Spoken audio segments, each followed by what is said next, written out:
Xin chào các bạn. Nằm ở miền nam tiểu bang Louisiana, New Orleans được xem là một trong những nơi mang bản sắc độc đáo bậc nhất của nước Mỹ. Từ lâu, nơi đây đã nổi tiếng với sự giao thoa văn hóa đa dạng, in đậm dấu ấn Pháp, Tây Ban Nha, châu Phi và vùng Caribe, tạo nên một không gian vừa cổ kính vừa sôi động. Không chỉ là điểm hẹn của nghệ thuật và văn hóa, thành phố này còn gắn liền với vai trò thương mại quan trọng nhờ vị trí chiến lược bên cửa sông Mississippi dẫn ra vịnh Mexico. Trải qua nhiều biến cố thiên tai và thảm họa, thành phố vẫn giữ được tinh thần bền bỉ và khả năng hồi sinh mạnh mẽ. Ngày nay, New Orleans vừa là trung tâm du lịch nổi tiếng toàn cầu, vừa là biểu tượng cho sức sống, sự đa dạng và bản lĩnh của con người. Vậy thành phố này có gì đặc biệt? Hãy cùng chúng mình khám phá qua video hôm nay nha!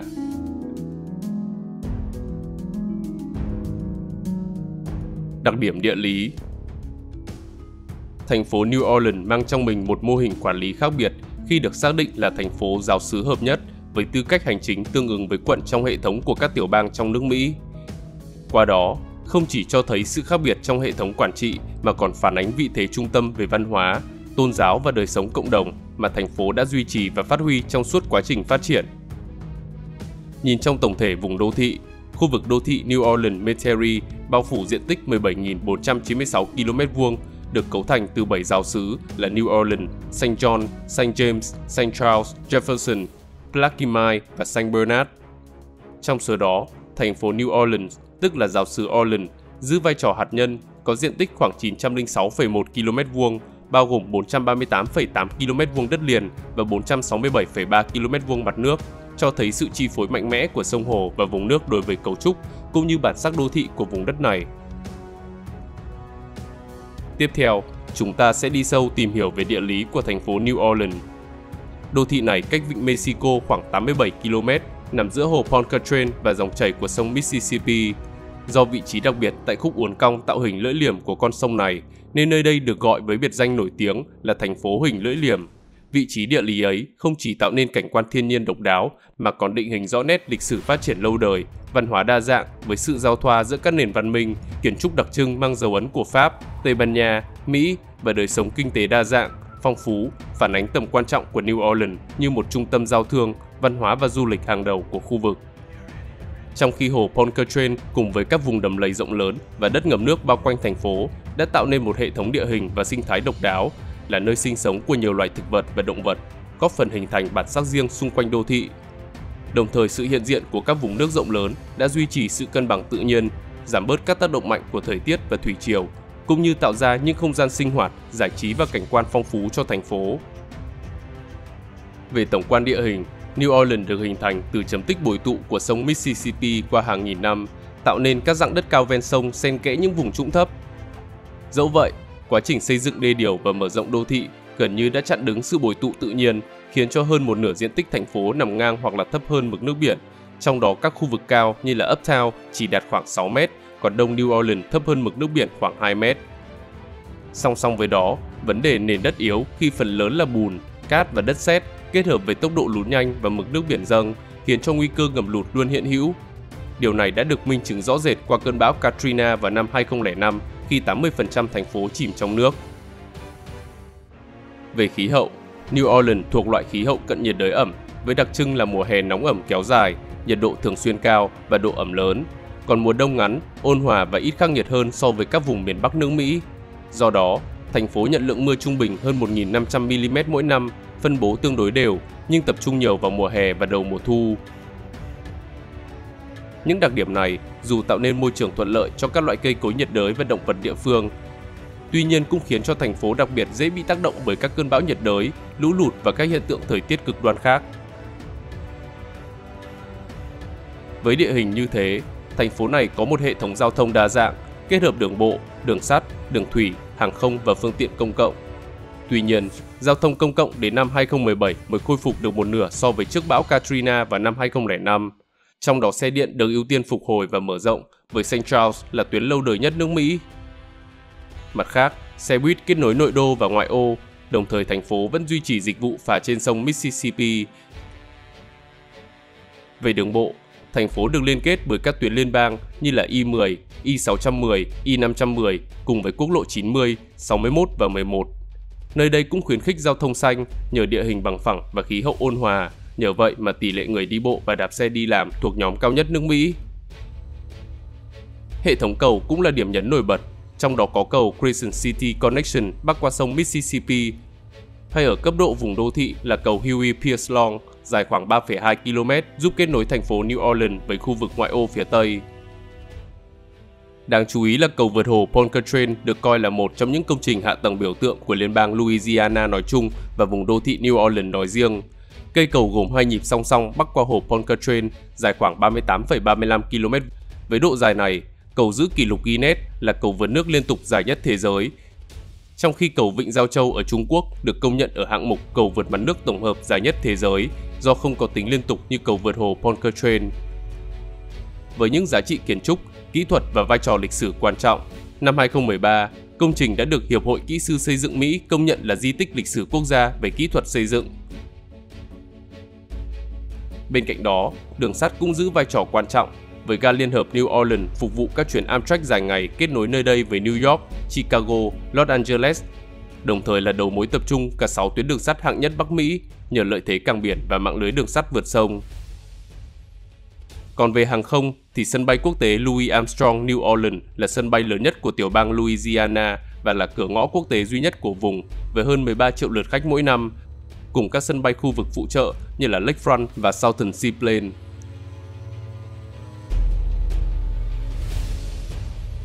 Bức tranh dân cư. New Orleans được thành lập vào năm 1718 bởi Jean-Baptiste Lemoine de Bienville dưới quyền công ty Mississippi của Pháp trên vùng đất vốn là nơi sinh sống của người Chitimaca. Nhờ vị trí chiến lược bên dòng sông Mississippi với khả năng kết nối giao thông đường thủy giữa nội địa và vịnh Mexico, thành phố nhanh chóng trở thành trung tâm thương mại, đặc biệt trong các hoạt động buôn bán lúa gạo, mía đường và các sản phẩm nông nghiệp khác. Tuy nhiên, sự phát triển này cũng đi kèm với xung đột với các bộ lạc bản địa và sự phụ thuộc nặng nề vào lao động nô lệ, tạo nên những mâu thuẫn xã hội sâu sắc ngay từ những ngày đầu thành lập. Sau hiệp ước Paris vào năm 1763, Louisiana thuộc quyền kiểm soát của Tây Ban Nha, còn thành phố New Orleans vẫn giữ vai trò cửa ngõ quan trọng, trở thành đầu mối không thể thiếu trong các tuyến giao thương, nhất là trong thời kỳ cách mạng Mỹ. Dưới sự quản lý của Tây Ban Nha, thành phố cũng chứng kiến nhiều cải tiến về cơ sở hạ tầng, bao gồm hệ thống đê và kênh mương nhằm kiểm soát lũ lụt, đồng thời củng cố quyền lực chính quyền trung ương và luật pháp địa phương. Đến năm 1800, Tây Ban Nha chuyển giao Louisiana cho Pháp, nhưng không lâu sau đó vào năm 1803, nó lại được bán cho Mỹ. Từ đó thành phố New Orleans bước vào giai đoạn phát triển mạnh mẽ hơn. Các làn sóng nhập cư từ Pháp, Mỹ, Ireland, Đức, Ý cùng với những người tị nạn từ Haiti đã mang theo kinh nghiệm quản lý, vốn, kỹ năng thương mại và văn hóa, góp phần làm giàu đời sống đô thị và tạo nên cộng đồng đa dạng và năng động. Trong bối cảnh ấy, nơi đây vừa là trung tâm buôn bán nô lệ lớn nhất nước Mỹ, vừa là nơi hình thành một cộng đồng người da màu tự do đông đảo và có ảnh hưởng, tham gia kinh tế, nghệ thuật, tôn giáo và chính trị. Từ đó đặt nền móng cho New Orleans trở thành thành phố độc đáo với sự đa dạng về ngôn ngữ, truyền thống và đời sống đô thị. Bước sang thế kỷ 19, đô thị này tiếp tục phồn vinh nhờ thương mại. Năm 1840, New Orleans được xếp hạng là thành phố lớn thứ 3 trong cả nước, lớn nhất miền Nam và là cảng bận rộn thứ 4 trên thế giới. Nhưng họ cũng phải đối diện với dịch bệnh, biến động chính trị và hệ quả của cuộc nội chiến Mỹ. Trong thời gian này, thành phố từng nằm dưới sự kiểm soát của lực lượng liên bang và trải qua giai đoạn tái thiết khi các thay đổi về chính quyền, cơ sở hạ tầng và luật pháp được áp dụng nhằm ổn định xã hội và phục hồi kinh tế. Vào cuối thế kỷ 19, việc áp dụng luật Jim Crow và phán quyết Plessy kiện Ferguson vào năm 1896 đã thiết lập các quy định phân tách theo chủng tộc, tạo ra các rào cản lâu dài về quyền lợi và cơ hội cho cộng đồng người da màu. Sang thế kỷ 20 và 21, dù giảm tầm quan trọng kinh tế so với một số đô thị miền Nam khác, nhưng New Orleans vẫn nổi bật nhờ di sản Creole, dấu ấn ngôn ngữ Pháp và vai trò quan trọng trong sự ra đời, lan tỏa của nhạc jazz. Trong thời gian này, thành phố cũng trải qua nhiều biến động, từ phong trào dân quyền đến bão Katrina vào năm 2005, hay gần đây là cơn bão Ida vào năm 2021 và vụ tấn công khủng bố vào năm 2025 khiến cho 15 người thiệt mạng và 35 người khác bị thương. Song song với tiến trình lịch sử, bức tranh dân cư của New Orleans trong thế kỷ 20 và 21 cho thấy nhiều biến đổi lớn. Từ mức đỉnh hơn 627.000 người vào năm 1960, dân số đã bắt đầu suy giảm do sự dịch chuyển kinh tế, di cư ra ngoại ô và tỷ lệ nghèo đói ngày càng gia tăng. Đến năm 2005, con số đã tăng lên tới 24,5%, gần gấp đôi mức trung bình cả nước. Đặc biệt, thảm họa bão Katrina cùng năm đã khiến cho khoảng 800.000 người phải rời bỏ nhà cửa, dân số sụt giảm chỉ còn dưới 300.000 người, tức là khoảng 60% so với trước bão. Quá trình phục hồi cũng diễn ra không đồng đều, các khu vực giàu có nhanh chóng ổn định trở lại, trong khi nhiều cộng đồng nghèo, đặc biệt là người Mỹ gốc Phi lại gặp khó khăn lớn. Đến năm 2025, tổng dân số vùng đô thị New Orleans Metairie là 966.230 người, riêng dân số thành phố New Orleans là 362.701 người, với mật độ khoảng 827 người trên 1 km vuông, vẫn thấp hơn nhiều so với thời kỳ trước Katrina. Về tôn giáo thì bên cạnh Công giáo và Tin lành vốn chiếm ưu thế, thành phố còn có cộng đồng Do Thái, Hồi giáo và cả ảnh hưởng sâu đậm của Voodoo, một tín ngưỡng bắt nguồn từ châu Phi, hòa quyện với Công giáo để tạo thành nét đặc trưng riêng.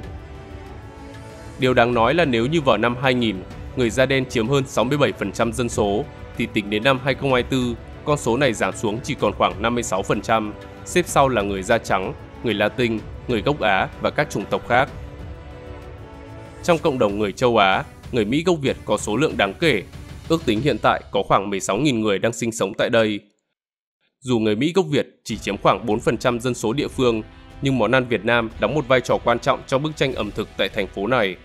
Theo thống kê năm 2020, có khoảng 185 nhà hàng Việt Nam hoạt động tại đây, góp phần làm phong phú và đa dạng văn hóa New Orleans. Ngoài ra, cộng đồng người Việt còn nhận được nhiều lời khen từ truyền thông địa phương nhờ vào tinh thần kiên cường và nỗ lực không ngừng trong việc tái thiết cũng như phục hồi cuộc sống sau những hậu quả nặng nề của siêu bão Katrina. Có thể thấy, New Orleans là một thành phố mang đậm bản sắc văn hóa độc đáo, nơi hội tụ những yếu tố đặc trưng về lịch sử, âm nhạc, lễ hội và ẩm thực. Trung tâm của đời sống du lịch và giải trí là quảng trường Pháp với những con phố sôi động như là Bourbon, quảng trường Jackson, Coffee du Monde nổi tiếng với cà phê Olé cùng với bánh beignet. Đặc biệt, nhà thờ Saint Louis là một trong những biểu tượng nổi bật nhất của thành phố này và là nhà thờ chính tòa lâu đời nhất vẫn được sử dụng liên tục tại Mỹ. Được xây dựng từ thế kỷ 18 và trải qua nhiều lần trùng tu, công trình hiện nay nổi bật với 3 ngọn tháp nhọn giữa trung tâm khu phố Pháp với kiến trúc Tân Gothic pha lẫn ảnh hưởng thuộc địa Pháp và Tây Ban Nha, tạo nên nét độc đáo hiếm có. Không xa đó là cộng đồng Treme, cái nôi của nhạc jazz và là nơi lưu giữ nhiều giá trị văn hóa của cộng đồng người Mỹ gốc Phi, cùng với nhiều bảo tàng và di tích lịch sử như là Bảo tàng Thế chiến thứ hai hay Bảo tàng nghệ thuật New Orleans.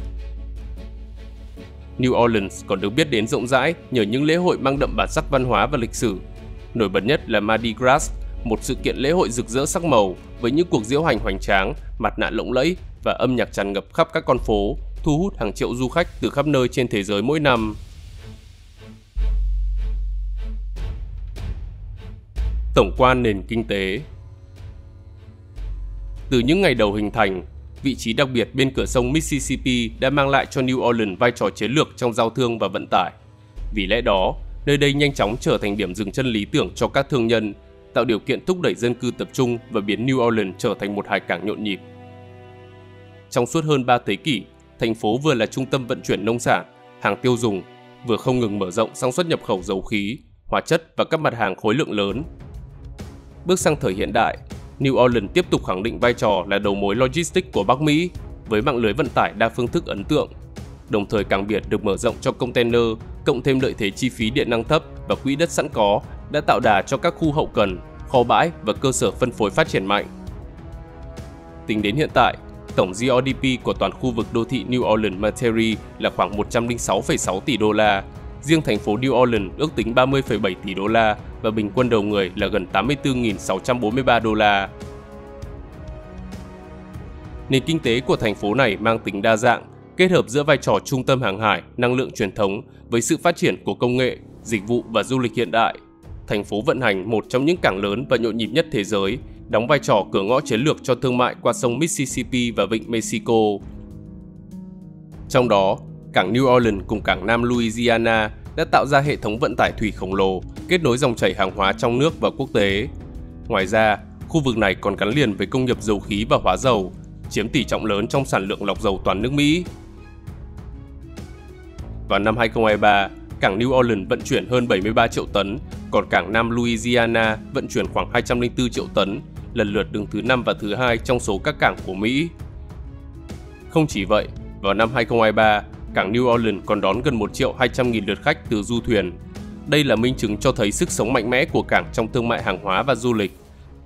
Những con số ấn tượng này đã phản ánh vai trò quan trọng của khu vực cảng đối với nền kinh tế địa phương và toàn tiểu bang, đồng thời nhấn mạnh vị thế chiến lược của New Orleans như một trung tâm logistics, năng lượng và phát triển kinh tế ở miền Nam nước Mỹ. Song song với công nghiệp truyền thống, New Orleans còn là nơi tập trung nhiều trụ sở và văn phòng khu vực của các tập đoàn lớn như là Shell, AT&T, Rolls-Royce, Lockheed Martin và IBM. Thành phố cũng khuyến khích tinh thần khởi nghiệp với các quỹ hỗ trợ doanh nghiệp nhỏ, góp phần phát triển các ngành công nghệ mới, sáng tạo và dịch vụ chuyên môn cao. Bên cạnh đó, du lịch và dịch vụ hội nghị chiếm vị trí đặc biệt quan trọng trong cơ cấu kinh tế. Đây là ngành tạo ra hàng chục nghìn việc làm và đóng góp khoảng 40% nguồn thuế cho thành phố. Với lịch sử và bức tranh dân cư đa dạng, nơi đây nổi tiếng với văn hóa, âm nhạc, ẩm thực và các sự kiện lễ hội mang tính toàn cầu, từ Mardi Gras đến các hội nghị quốc tế tổ chức tại Trung tâm Hội nghị Memorial. Theo thống kê, năm 2024, New Orleans đã đón 19.080.000 lượt khách, với tổng chi tiêu của du khách đạt 10,4 tỷ đô la, vượt qua mức cao nhất trước đó vào năm 2019 là 10,045 tỷ đô la. Ngoài ra, thành phố cũng là nơi đặt nhiều cơ sở liên bang và quân sự, nổi bật là cơ sở lắp ráp Mike Hood của NASA. Đây là trung tâm chế tạo các bộ phận tên lửa và tàu vũ trụ lớn nhất của Mỹ.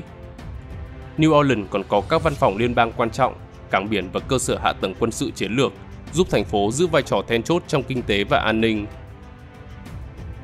Tuy nhiên, tình trạng nghèo đói và tội phạm là thách thức lớn đối với thành phố này trong suốt nhiều năm. Trong đó, tỷ lệ nghèo đói của người da đen là khoảng 30%, gấp đôi mức trung bình toàn quốc, còn với người da trắng là khoảng 11%, thấp hơn mức toàn quốc 1%. Đáng chú ý là trẻ em da đen chịu ảnh hưởng nặng nề nhất, với 43% sống trong cảnh nghèo đói, cao gấp 10 lần so với trẻ em da trắng. Hệ quả là sự tập trung nghèo đói kéo theo tỷ lệ tội phạm cao, nhất là ở các khu dân cư thu nhập thấp. Để cải thiện tình hình, New Orleans cần giải pháp hệ thống tạo việc làm đủ sống, giảm nghèo và tội phạm. Nếu không thì điều này sẽ tiếp tục ảnh hưởng đến đời sống người dân, khiến cho dân số thành phố tiếp tục giảm khi nhiều người rời đi tìm kiếm cơ hội tốt hơn.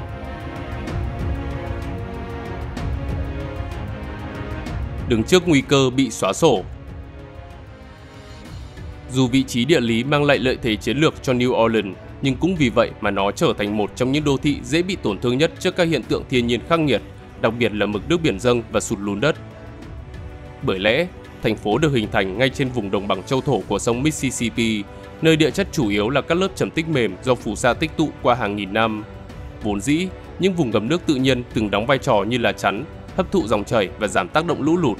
Tuy nhiên, để có thể duy trì cuộc sống và mở rộng không gian đô thị, con người buộc phải xây dựng hệ thống đê bao, kênh thoát nước và các trạm bơm khổng lồ nhằm kiểm soát nước trên địa hình mềm yếu và dễ ngập lụt này. Sự can thiệp đó, dù mang lại đất khô ráo để phát triển đô thị, nhưng lại ngăn cản quá trình bồi tụ tự nhiên, khiến cho nền đất ngày càng yếu đi và hiện tượng sụt lún ngày càng rõ rệt. Ngày nay, tốc độ lún của New Orleans được ước tính trung bình từ 2,5 cho đến 5 cm mỗi năm. Hiện nay, khoảng 50% diện tích thành phố đã nằm dưới mực nước biển, đồng thời đối mặt với dự báo mực nước biển dâng thêm 38 cho đến 45 cm trong vòng 30 năm tới tại vùng vịnh Mexico. Điều ấy có nghĩa là nhiều cộng đồng ven biển, những khu vực từng là trung tâm thương mại và sinh hoạt sầm uất sẽ phải hứng chịu ngập lụt thường xuyên, gây áp lực nặng nề lên hệ thống đê, cống và các trạm bơm. Song song với đó, nghiên cứu của NASA và Đại học Tulane cũng cho thấy New Orleans vừa phải đối mặt với việc chìm dần, vừa đương đầu với mực nước biển dâng thêm 1,27 cm mỗi năm do biến đổi khí hậu, tạo nên một tốc độ chạy đua với nước gần như bất khả thi. Thực tế, những yếu tố này đã góp phần khiến cho thảm họa bão Katrina vào năm 2005 trở nên khủng khiếp hơn, với hơn 80% diện tích thành phố bị ngập, trong đó những khu vực sụt lún sâu nhất bị ngập đầu tiên và khô ráo sau cùng, gây ra thiệt hại lên tới 70 tỷ đô la với 986 người thiệt mạng và 639 người mất tích, chiếm hơn một nửa thiệt hại của toàn nước Mỹ trong thảm họa kinh hoàng này. Không chỉ vậy, sự suy giảm của vùng đất ngập nước càng làm tình hình trở nên trầm trọng. Theo nghiên cứu, trung bình vùng đất ngập nước rộng khoảng một sân bóng đá có thể biến mất chỉ sau khoảng 100 phút, khiến cho thành phố mất đi lá chắn tự nhiên chống sóng bão. trong khi các dự án chuyển dòng Mississippi để đưa phù sa nuôi dưỡng vùng đất ngập nước được xem là giải pháp dài hạn nhưng lại bị đình chỉ do lý do chính trị, ngân sách và tranh cãi về tác động môi trường. Điều này khiến cho hệ thống phòng thủ hiện tại chỉ dựa vào đê cứng, thiếu các lớp bảo vệ sinh thái vốn rất quan trọng.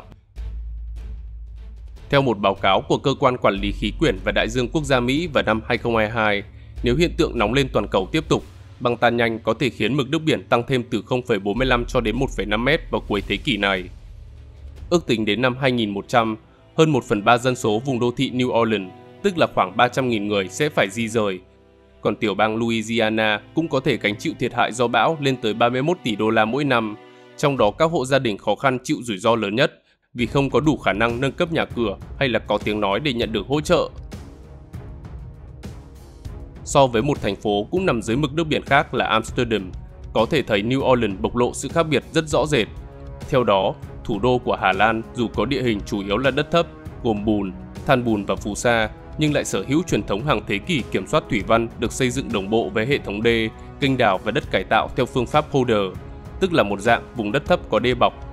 Cùng với đó là những công trình quy mô như là Upslow hay là Delta Works, nhờ đó tạo ra một lá chắn vững chắc chống lại lũ lụt và bão từ miền Bắc. Hệ thống này không chỉ bảo vệ đồng bằng mà còn được lồng ghép trong quy hoạch đô thị, giúp cho thành phố vừa an toàn, vừa duy trì chất lượng sống cao cho cư dân. Trái lại, New Orleans có địa hình yếu và dễ lún, bao quanh bởi đầm lầy, kênh rạch và biển, lại chịu ảnh hưởng mạnh của quá trình lún đất, khai thác dầu khí, đê bao và bão nhiệt đới. Hệ thống phòng chống lũ ở đây cũng thường chỉ được củng cố sau mỗi đợt thảm họa nên manh mún, chi phí duy tu cao nhưng hiệu quả thấp. Điển hình là hàng loạt đê vỡ bởi thảm họa bão Katrina vào năm 2005. Hậu quả của sự thiếu đồng bộ và tầm nhìn dài hạn là tiểu bang Louisiana mất trung bình khoảng 88 km vuông đất mỗi năm do sụt lún và nước biển dâng, trong khi Amsterdam sau khi triển khai Delta Works hầu như không còn phải đối mặt với thảm họa ngập lụt lớn. New Orleans cũng từng có định hướng dài hạn khi vào năm 2013, thành phố đã công bố kế hoạch nước đô thị lấy cảm hứng từ Hà Lan, tập trung khôi phục kênh đào, gia tăng khả năng trữ nước và phục hồi hệ sinh thái tự nhiên, đồng thời mở rộng các công trình chắn sóng như tường chắn hồ Bóc-nhê nhằm giảm áp lực từ vịnh Mexico. Tuy nhiên, khó khăn lớn nhất vẫn là nền đất yếu và chi phí khổng lồ có thể lên tới hàng trăm tỷ đô la.